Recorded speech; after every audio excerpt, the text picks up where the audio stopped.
replaced with geothermal, and then here after 95 or so, installments have simply been for the power-intensive industry. And you can see it actually better on the relative consumption graph here. Coal first, oil, and then geothermal.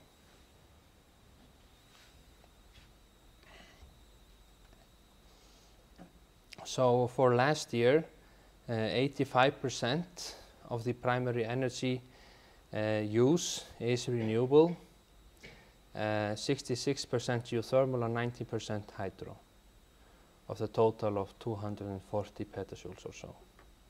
So this is an extremely high number, 85%.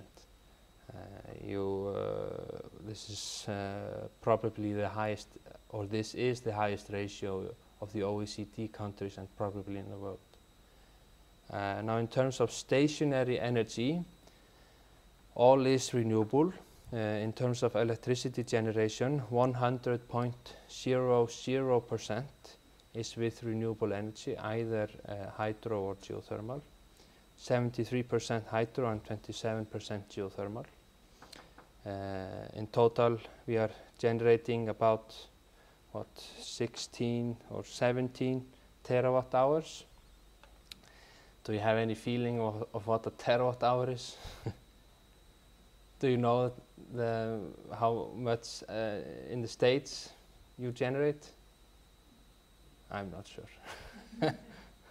But 17 terawatt hours is quite a lot for a population of 300,000 people. That's of course ridiculous.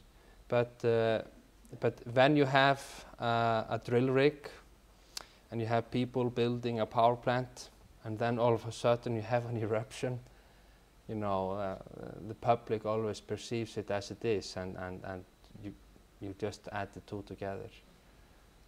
So that really is the cause of nothing happening here for all this period here.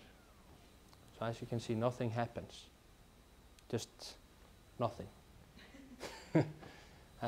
Because the politicians, they didn't want to get into this, so they just left it out.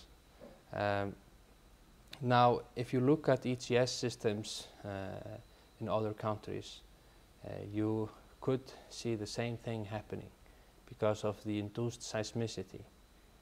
When you have an earthquake occurring in a small town or a city that has an ETS research project ongoing in the city, the public blames obviously the developer.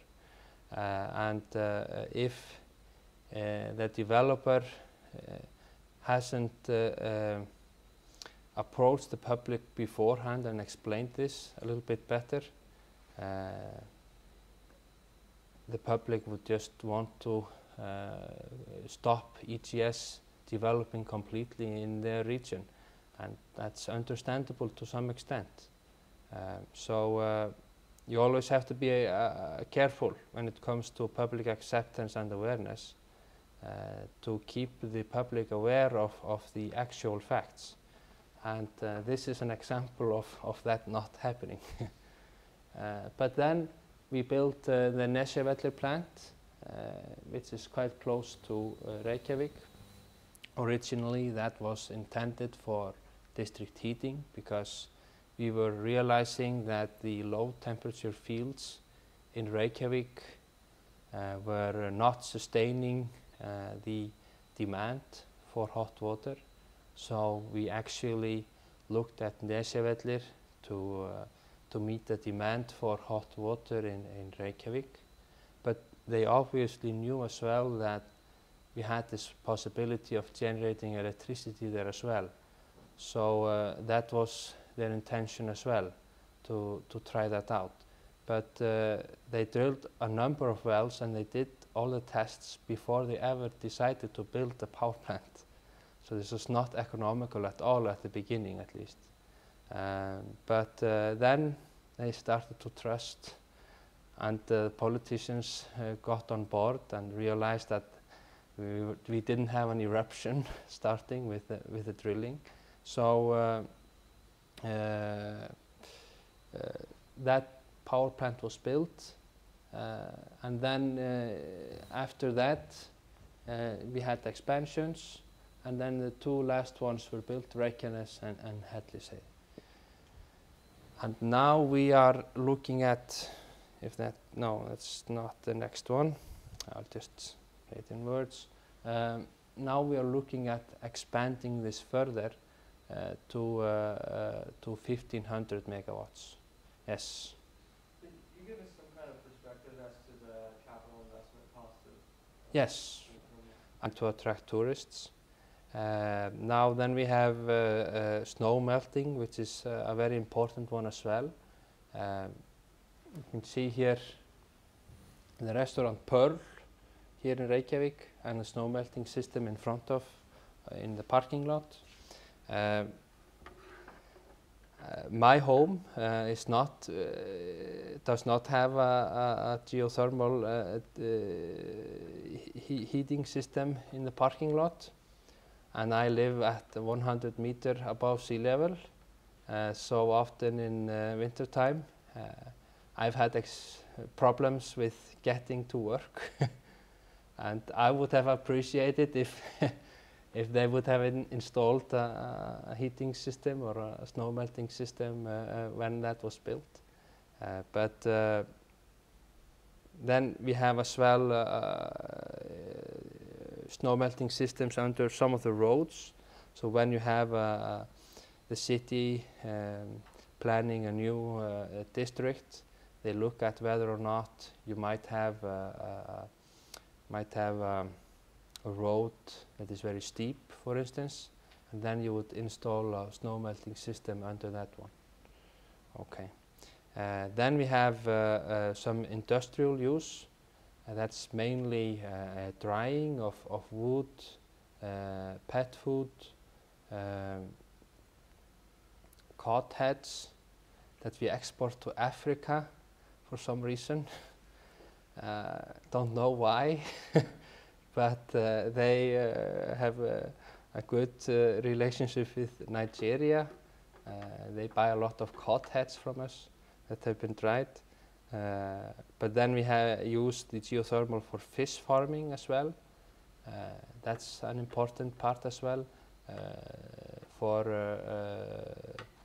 fish farming salmon, for instance, as the largest part of the production.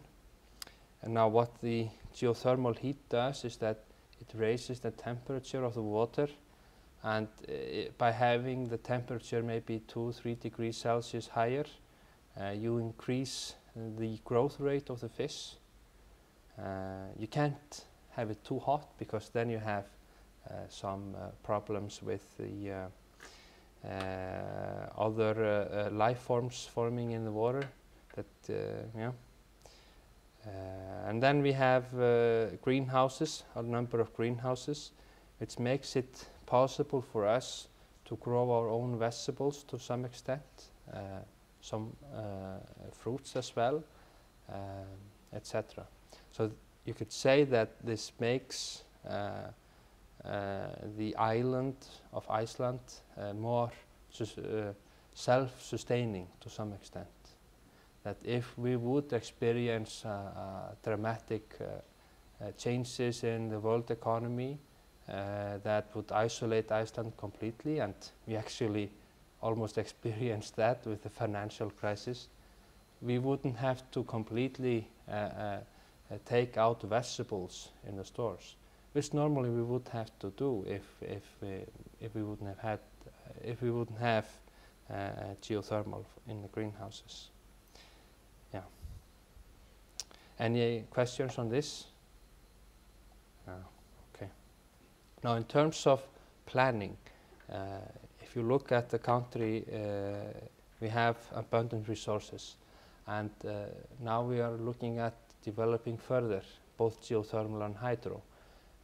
And then you always get into the question of whether or not you should preserve certain environments due to environmental reasons. And so to look